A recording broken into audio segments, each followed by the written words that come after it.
Prudential, tapi papa saya nggak mau karena alasannya masih banyak cicilan, ya, masih banyak kebutuhan, masih banyak biaya-biaya. Jadi insurans itu, dan aku sudah punya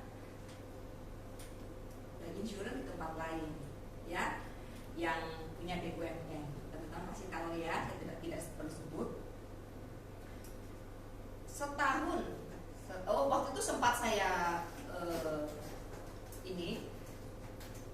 saya tetap ajukan, ya, pakai permohonan dan pakai kartu kreditnya saya untuk ajukan, karena kalau nggak ada pembayaran kan tidak bisa check up, teman-teman.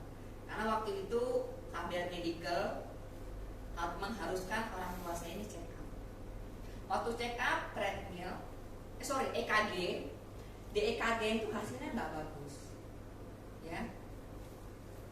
Papa saya pulang, terus saya bilang ini harus treadmill, papa harus treadmill, gitu kan?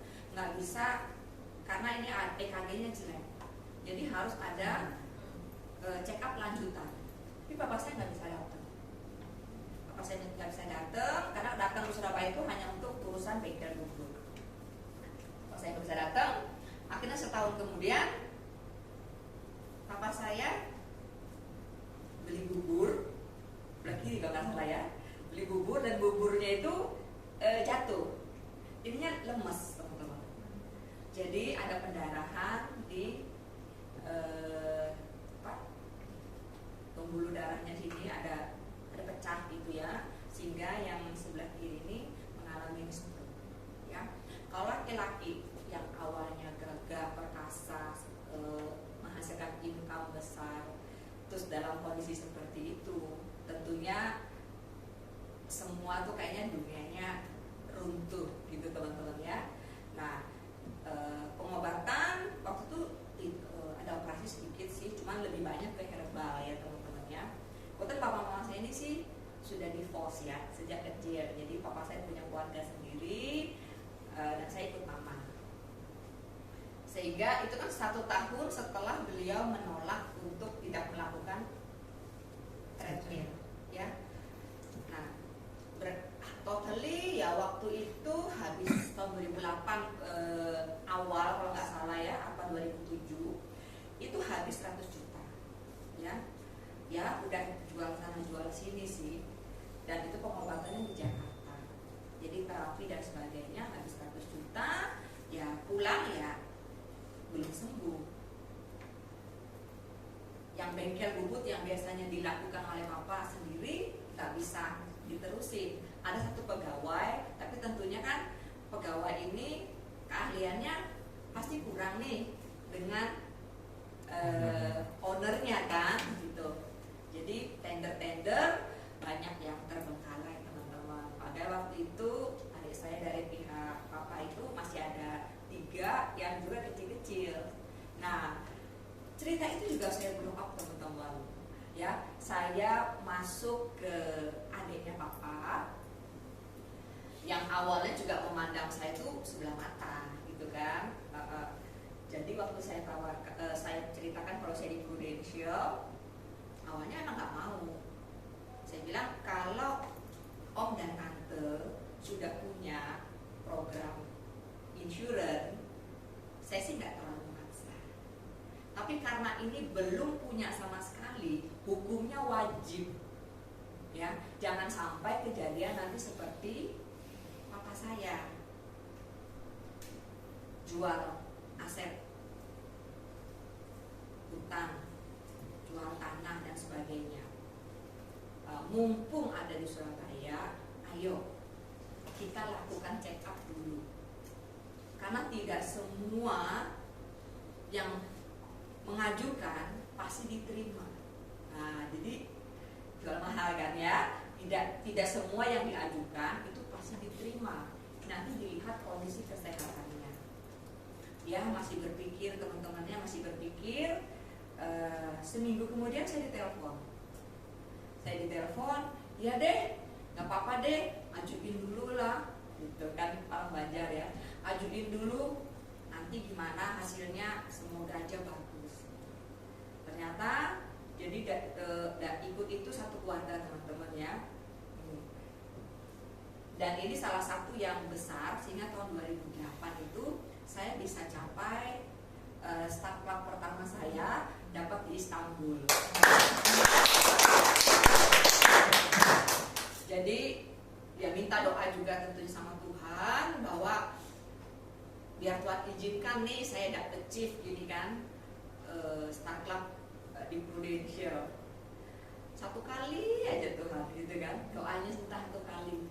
Ternyata Tuhan kasih saya tahun ini 10 kali.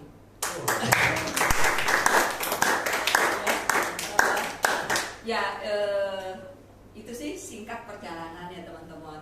Mungkin kita mau sesi tanya jawab biar lebih mengena, bagaimana teman-teman? Oke. Apa yang mau ditanyain ini? Ya, ada yang mau tanya? Kita sesi tanya jawab tentang admin dan sebagainya, boleh teman-teman. Tanya aja. Ini mumpung masih ada campaign yang kurang beberapa hari lagi, dicoba dimaksimalkan. Ya. Siapa di sini yang sudah achieve tiket ke Copenhagen dan ke Oslo? Bisa tanda tangan, bisa angkat tangan. Dapat ya? Yeay, selamat. Loh, jangan kalau sudah dapat bilang harus dapat dong. Gak yakin ya? Harus yakin ya teman-teman ya. Teresya boleh cerita bagaimana sih kalau misalnya menghadapi UP besar atau apa-apa yang harus dipersiapkan supaya goal gitu. Ya, saya sih sebenarnya tidak ada persiapan yang sampai gimana-gimananya. Sebelum saya masuk di Pro Elite Club ya, sekarang Pro Elite Club kan dimanjakan dengan tabel-tabel yang lebih tinggi ya. Jadi yang tahun lalu masih tidak seberapa, tahun ini lebih besar lagi ya. Untuk yang PEC Ultimate itu sampai 8M tanpa cetak. Konvensional 8M, syariah 8M, PCB 88 juga 8M. Jadi kalau mau satu orang ikut bisa tanpa check up 8 kali 3. Betul? Nah, jadi ya, UP jiwa termasuk Linkem dan termasuk CCP 61 ya. Jadi saya biasanya akan lebih melihat berapa rate maksimal, UP maksimal untuk orang ini. Saya akan bukakan dulu ya, biar terbebas dari namanya medical check-up. Kenapa? Karena kadang-kadang kita tidak tahu kondisinya, walaupun dia bilang sehat. Pas hari itu mungkin lagi capek, tidak ada sakit pun, hasil treatment bisa jelek. Padahal tidak sakit. Karena hasil treatment itu kita salah hentakkan, itu pengaruh loh teman-teman. Dan itu udah dianggap cacat. Nah kalau mau treatment lagi kapan hasilnya bagus? Kan kurang lebih 6 bulan kemudian. Karena Prudential mengacu pada hasil yang terakhir. Hasil yang ini hasil treadmill ini gitu loh. Jadi saya selalu mengusahakan, karena begini, dia butuhnya di mana? Di hospital.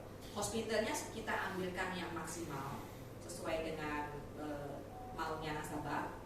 UP-nya pun saya mentokkan, saya maksimalkan yang tanpa check up. Nah, tentunya juga sesuai dengan cash flow-nya ya. Ya kalau cash flow-nya tidak mendukung, ya percuma juga kita kasih UP besar. Jadi semuanya harus sesuai dengan cash flow nasabah, karena insurans pembayaran jangka panjang. Jadi saya anti sekali atau sedih sekali jika nasabah itu lep di tengah jalan atau surrender di tengah jalan. Itu rasanya lebih sakit daripada